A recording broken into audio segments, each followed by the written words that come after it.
Empire.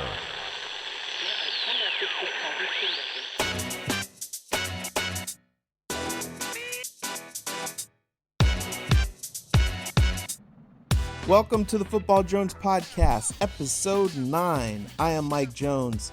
Thanks for coming back. If you're new, thanks for checking me out.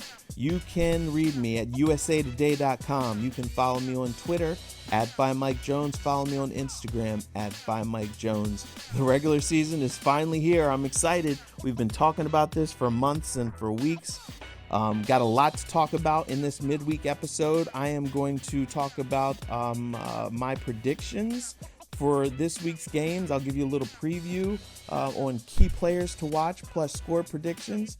Keep track yourself, and we'll see how we come out at the end of this week, and see who the best at predicting this stuff is. At the end of the episode, the last segment, I'm also going to give you my predictions for the regular season outcomes. Guys, teams who are going to make it to the playoffs. I'll give you my Super Bowl prediction. And just so you know, last year I nailed the Super Bowl prediction, made my pick in the preseason, and got it right. And we'll see what we can do this year coming around. I'm feeling pretty good.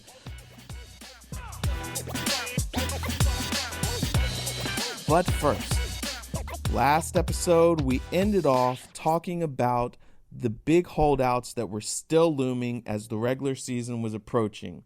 And early Wednesday morning, the biggest and most prominent holdout came to an end as the Dallas Cowboys and Ezekiel Elliott agreed to terms. And this is a big deal, so we're going to talk about it because Zeke won. Zeke got fed.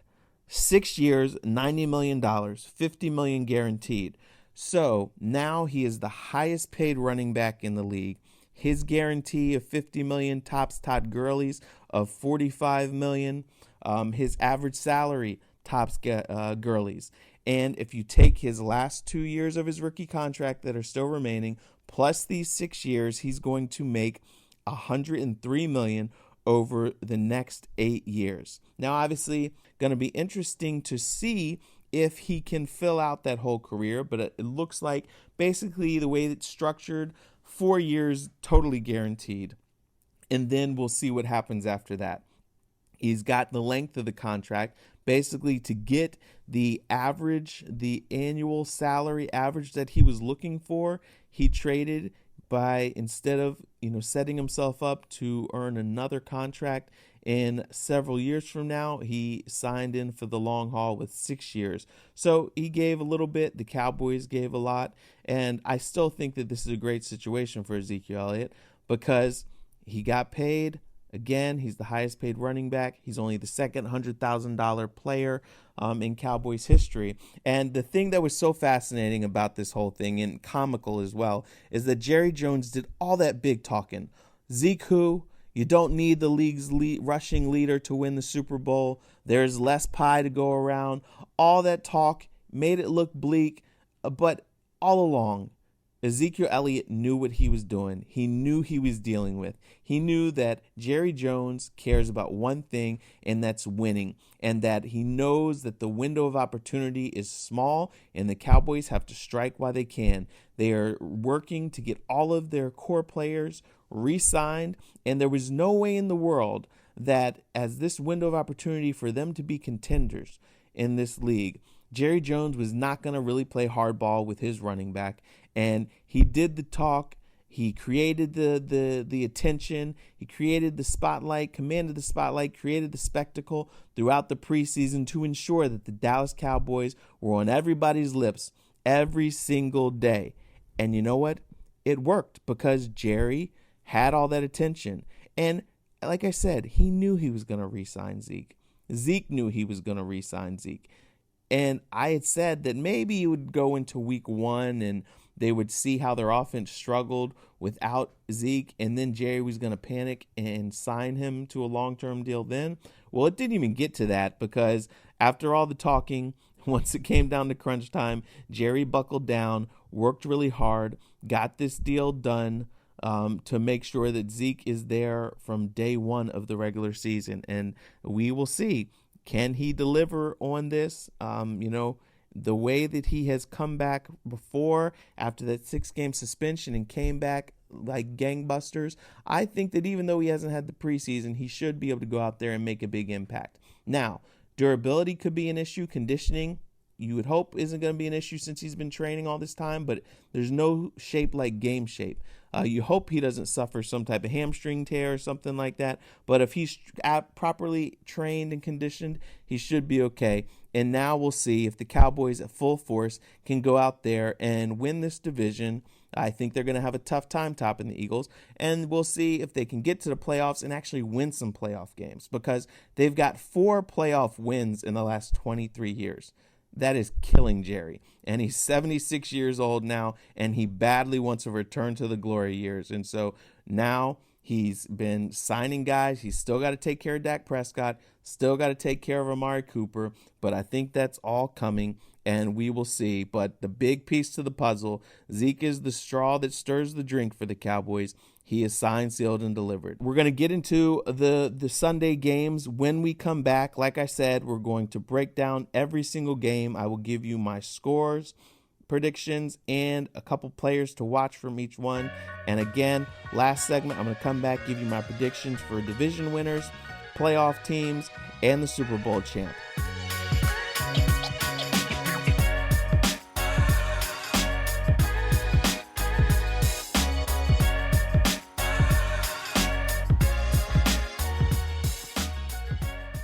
The slate of games, the 16 games from week 1. We're going to go game by game, quickly run through these 16 games, and I'll tell you who I've got for the winners, the scores, and then key players to watch that I think that their performances will wind up defining these games.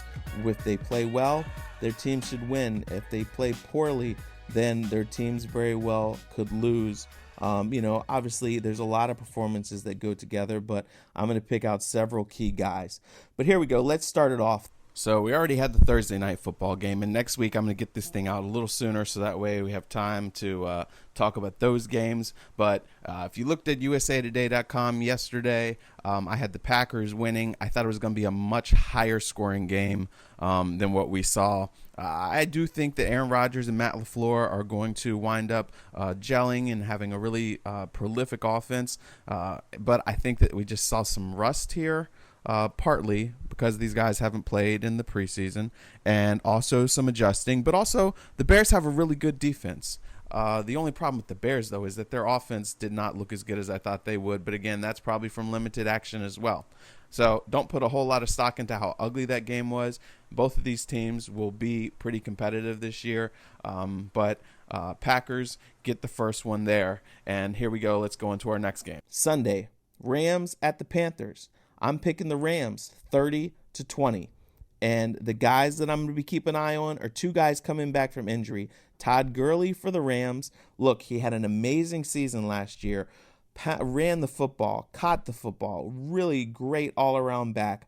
Best in the league until late in the season and in the playoffs. He basically was a shell of himself. When the Rams needed him the most in the Super Bowl, he was not himself. And there has been a mystery about what happened to him. They've said there's nothing wrong with him. We know, though, he's had knee injuries, and I guess it was just mileage that racked up on him. He hit the wall. So the plan this year is to do a better job of balancing his workload. We'll see, though. They've been careful throughout this preseason on what his workload has been in practices. His legs, they're hoping they are fresh. Let's see what kind of a big performance Todd Gurley can go out there and have, running the ball and catching the ball. And on the other side of the ball, it's Cam Newton, because we know he's been working his way back from a shoulder injury. He was not himself late last year. He couldn't throw the ball downfield. It had surgery on that shoulder. Now we'll see if he's healthy. He was in the preseason and suffered an ankle injury, but they think he's going to be okay. Cam Newton has got to get back to being Super Cam, put this Panthers team on his shoulders and carry them once again so they have a chance to contend with the Saints and the Falcons in this division. But again, my pick there, Rams 30-20. For the next game, the Titans at the Browns. I'm not really excited about this matchup here, but it is here. I'm picking the Browns to win 24-16. Of course, I'm very excited to see what this Browns offense looks like now that they've got OBJ. They've got, a lot of weapons for Baker Mayfield. And so that's why OBJ is going to be the guy I'm watching on the Browns side of the ball, because we know what talent he had been. Let's see how he does fitting into an offense with so many more weapons. There's only one ball to go around, and we'll see how Baker Mayfield does distributing that. But, if OBJ goes off in this first week of the season, the Browns fans are going to be ecstatic, and the excitement that's already hovering around them is going to go through the roof. On the other side of the ball, Marcus Mariota. This is a big, big year for him, because if he does not play well this year, he's going to be gone. They brought in Ryan Tannehill to be his backup. I did not see anything when I was there that suggested that Ryan Tannehill is poised to take that job from Mariota.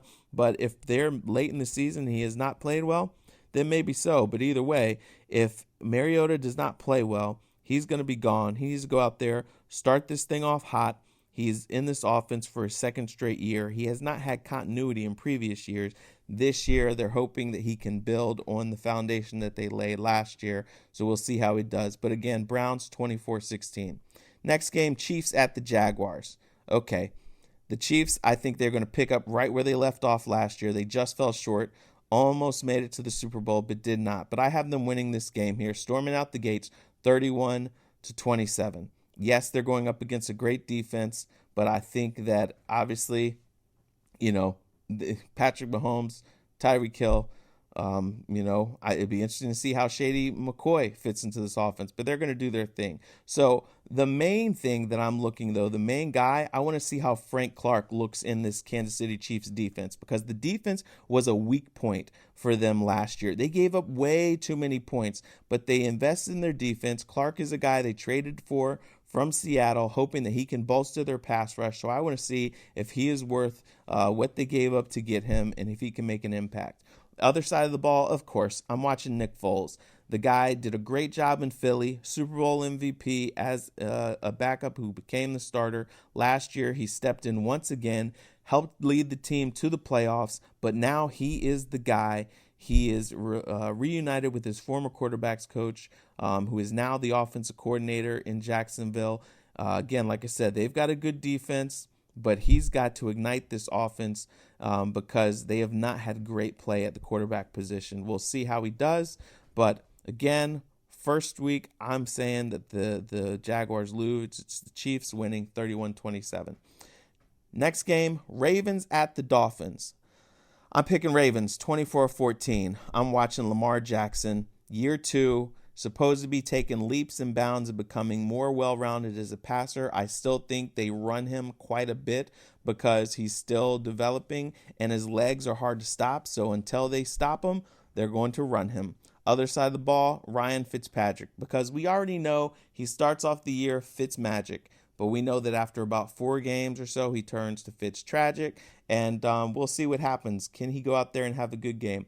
They are going to be struggling, though. They dismantled their offensive line. They took his top receiver and shipped him to Houston, along with offensive tackle Laramie Tunsil. So I think that the Dolphins' offense struggles. That's why I'm going with the Ravens, 24-14.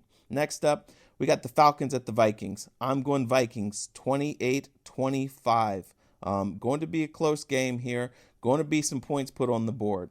But the guy that I'm watching is Devontae Freeman for the Falcons. He was injured last year, only played in 2 games. They really missed him. But now that they've got their workhorse back, I think he restores balance to this offense. We'll see how he looks. He should be fresh now. But I still think that they just fall a little bit short on the road here. Kirk Cousins and company, they are hoping that they get to the playoffs this year after falling short last year. The guy I'm watching, not a star. It's Josh Doxson, the former Redskins number 1 pick from a couple years ago, got cut this year, and the Vikings picked him up, hoping to add a third and much-needed valuable weapon to go with Stephon Diggs and Adam Thielen. Maybe as the third option, Doxson is a guy who can make some nice waves and contributions here and there. But it'll be interesting to see. He did not have any big playability with the Redskins, never lived up to his potential, but maybe a fresh start is what he needs. But again, picking the Vikings, 28-25. Up next, the Bills at the Jets. I'm going with the Bills, though. I've got them winning 20-18. I just think that in year two, they've been building. Year two with Josh Allen, year three with their coaching staff. They're building something here. Their defense is improved. They work to improve their offense around Josh Allen. He showed signs that he could be an impact quarterback in this league. So I think that the Jets still adjusting to a new coaching staff. And so there might be a little bit of a slow start. I'm watching Josh Allen for the Bills, and of course I'm watching Le'Veon Bell for the Jets because they spent a lot of money to bring him in. He's supposed to be that best friend for quarterback Sam Darnold. We'll see. We haven't seen him in 2 years now. Took all of last year off, but we'll find out if he is fresh like he predicts and if he's the same Le'Veon or if sitting on the shelf for a year made him rusty at all. But we'll go Bills 20-18. Next up, you got the Redskins at the Eagles. This isn't going to be a close game. I'm picking the Eagles 28-16. That's my lock of the week. For the Redskins, I'm watching Darius Geis, the second-year guy. Missed all of last year with the torn ACL. Should be an impact running back, but their offensive line has some issues. They still don't have Trent Williams coming back. The right side of their line is strong, but Darius Geis is a guy that they're very excited about. He has beaten Adrian Peterson out for the starting job. Jay Gruden said the offense is going to run through him. A strong run game is going to be Case Keenum's best friend. He is a guy that, if he plays within the system, can make an impact. We've seen that when he was in Minnesota. But we'll see how Geis does. Everybody's excited about him, and we'll see if he can live up to the hype. On the other side of the ball, we know Carson Wentz is going to be Carson Wentz. We know their defense is going to be very potent. I want to see what Deshaun Jackson looks like as his return to the Eagles is now officially getting going. That deep threat is something they lacked, that explosiveness. He's still got it. Obviously, he's familiar with the Redskins, wants to go out there and make an impact. We'll see what he does in his return to the Eagles. But again, Eagles winning 28-16. Next game, I got the Colts at the Chargers. I'm going with the Chargers 24-18. For the Colts, I'm watching Jacoby Brissett. The guy got himself paid this week. 2-year, $30 million contract, 20 at signing. He is now the guy for them at quarterback with Andrew Luck retired. But, it could be just a little bit of a struggle just as he works his way in. Fortunately for him, he's been practicing with the first team all off-season, all training camp. But I still think that the Colts struggle just a little bit out the gates. The Chargers at home, the guy I'm watching is Austin Eckler because he is the starting running back. Melvin Gordon still nowhere to be seen as he continues to hold out, and Austin Eckler is the guy. I know a number of people picked him up in their fantasy leagues hoping that he can be productive with Gordon out, and we will see. But I'm going Chargers 24-18. Next game, got the Bengals at the Seahawks, and I'm picking the Seattle to win 28-17. You got a first-year head coach in Zach Taylor. You've got Andy Dalton, who, he just doesn't excite me. He's been a guy that has been just kind of a tease for a number of years now. I still think that Cincinnati is going to struggle this year with their new first-year head coach. And obviously, Seattle they've overhauled their defense. The guy that I'm watching there is obviously Jadeveon Clowney. They added him right on cut-down day. He should bring another element of domination to their defense. Very talented pass rusher. We will see if he can be that guy. He saw himself as elite. The Texans did not. Let's see what kind of a statement he makes in his first game with the Seahawks. But I think they win 28-17. Now on to the Lions at the Cardinals. You know what? The Cardinals are not favored, but I am picking them anyway to win their first game.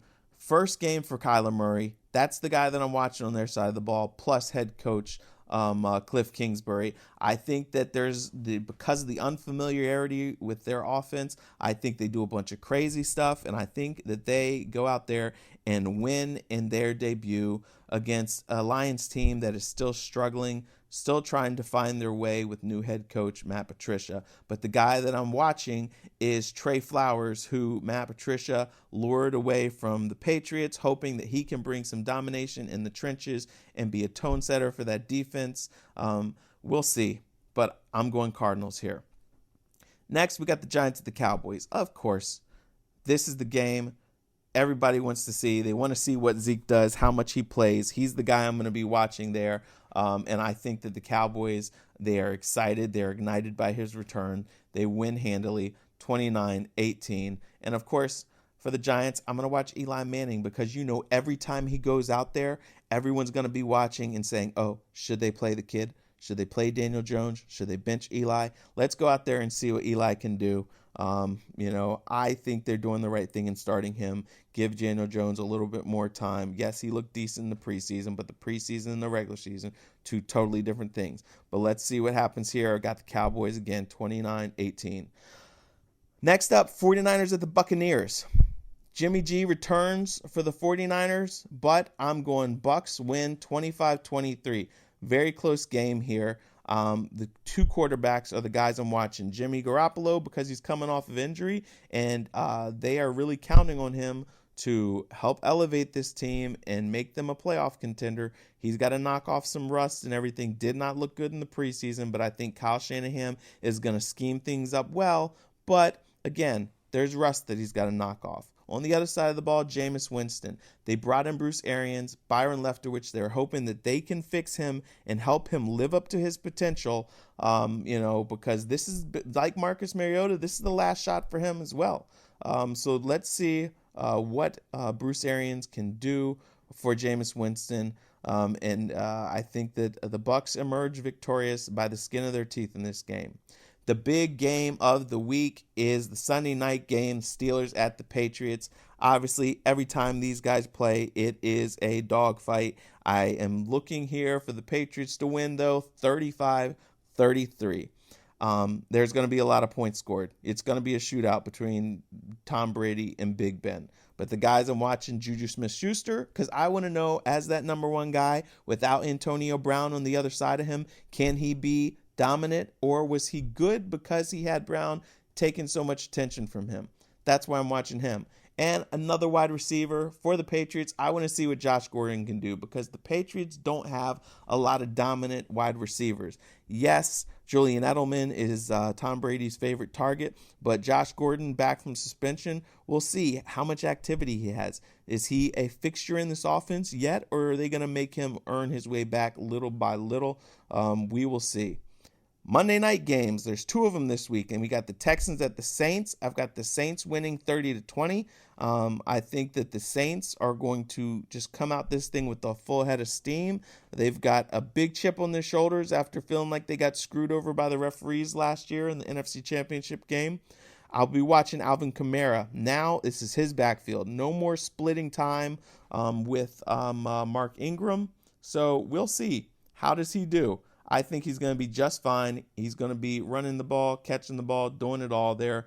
And then, obviously, I'm watching Deshaun Watson because here he is, third season in the NFL, should be ready to take another step. They've upgraded his offensive line, hoping that he can help lift this team up. Last game of the week, that's the Broncos at the Raiders, the second Monday night game. I got to tell you, originally, I picked the Raiders to win. I thought that all the foolishness of the preseason was going to be behind them, and they're going to be okay. But obviously, we know that the drama has not ended with Antonio Brown. That team has got chaos going on now, and he looks like he's going to be suspended or just will be inactive. We're going to find out shortly what their decision is, but there's too much chaos there to pick the Raiders. I'm going to go with the Broncos. The guy to watch will be Joe Flacco making his debut with that team there. The Ravens think that he's got nothing left and they traded him away. he'll see if he can prove otherwise.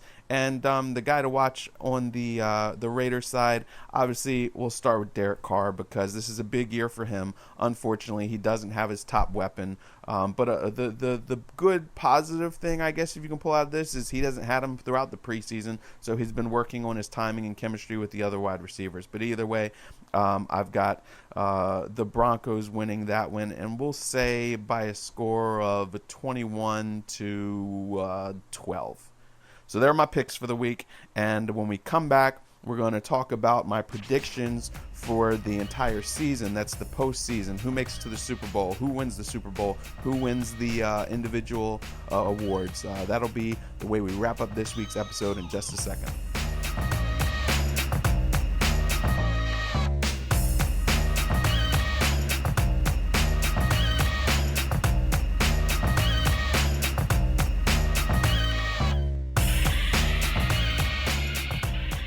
Okay, as promised, my predictions for the playoffs and the Super Bowl.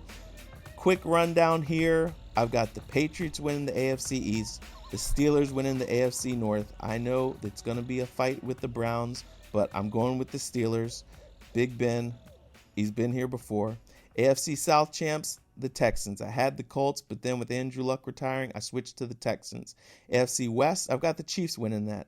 Our AFC wildcard teams are the Jaguars and the Chargers. Over to the NFC, I've got the Eagles winning the East. I've got the Packers winning the North. Yes, I think that Matt LaFleur and Aaron Rodgers are going to be a good union, and I think that they're going to win their division. They're going to get back to the playoffs after struggling last several years. I've got the Saints winning the NFC South. The Rams, even though their division is going to be tougher and maybe they might not be quite as dominant last year, I still think the Rams are a good quality team, and I have them winning the NFC West. The wildcard teams, I have the Seahawks and the Panthers. So I think Cam Newton's healthy. I think he gets them back into the playoffs as a wildcard team. And here we go. The AFC title game, I have the Chiefs getting some revenge and beating the Patriots. In NFC title game, I have the Saints defeating the Packers. In the Super Bowl, your champion is going to be the New Orleans Saints beating the Chiefs. Super Bowl MVP will be Drew Brees, and the league MVP will be Aaron Rodgers. Bounce back year for him. I'm going Offensive Player of the Year, Alvin Kamara. Defensive Player of the Year, Khalil Mack. Rookie of the Year, Kyler Murray. I think he's going to do some good things this year. Defensive Rookie of the Year, I'm saying Montez Sweat of the Redskins. I think that he is going to be a force going after the quarterback. And Comeback Player of the Year, I'm going to say Cam Newton. And Coach of the Year, Matt LaFleur, first-year guy of the Green Bay Packers. So there you have it, everybody. Hope you got all this. Hope this helps you with your picks. We'll see. Hopefully all these are right, but I'm going with my gut, and I feel good about it. I will talk to you on Monday. We will have reaction from around the league, week 1, what we've learned, what we think those outcomes mean. And again, as always, if you have any questions, drop me a line, mjones@usatoday.com, or hit me up on Twitter, by Mike Jones.